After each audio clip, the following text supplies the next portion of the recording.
నమస్తే, welcome to E69 news.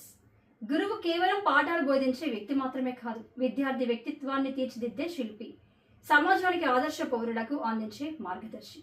అలాంటి గురువుల పట్ల గౌరవం, కృతజ్ఞతను వ్యక్తం చేసే పవిత్రమైన గురు పౌర్ణిమ పర్వదినాన్ని పురస్కరించుకొని భద్రాద్రి కొత్తగూడెం జిల్లా ములకలపల్లిలోని శ్రీ సరస్వతి శిశు మందిర్ పాఠశాలలో గురు పూజోత్సవ వేడుకలు అత్యంత వైభవంగా నిర్వహించారు.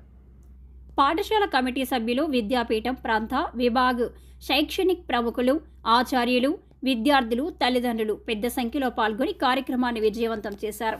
ఈ సందర్భంగా విద్యాపీఠం ప్రాంత శైక్షణిక్ ప్రముఖ శ్రీ నల్లని చక్రవర్తుల కృష్ణమాచార్యులు, సహ ప్రముఖ శ్రీ కడారి కుమార్, ఖమ్మం విభాగ్ శైక్షణిక్ ప్రముఖ చింత కృష్ణమూర్తిలను పాఠశాల కమిటీ సభ్యులు, ఆచార్య బృందం ఘనంగా సత్కరించి జ్ఞాపికలను అందజేశారు.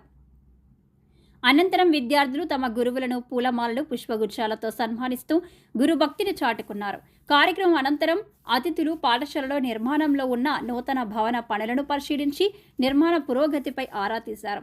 అలాగే తరగతి గదులను సందర్శించి విద్యార్థుల విద్యా ప్రమాణాలు, బోధన విధానం, క్రమశిక్షణను పరిశీలించి గ్రేడింగ్ నిర్వహించారు. మొత్తం కార్యక్రమం భారతీయ సంస్కృతి, గురు శిష్య పరంపర వైభవాన్ని ప్రతిబింబించేలా ఎంతో ఘనంగా సాగింది. చదువు ఎవరి ద్వారా వస్తుంది? కాబట్టి గురువులకి మనం ప్రతిరోజు నమస్కారం చేసుకోవాలి. ఈరోజు మా జ్ఞానాంజన శలాకయా చక్షురున్మీలితం యేన తస్మై శ్రీ గురవే నమః. గురువు ఎలాంటి వాడంటే అజ్ఞానము అనేటువంటి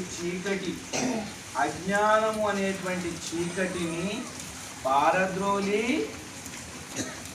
జ్ఞానము అనే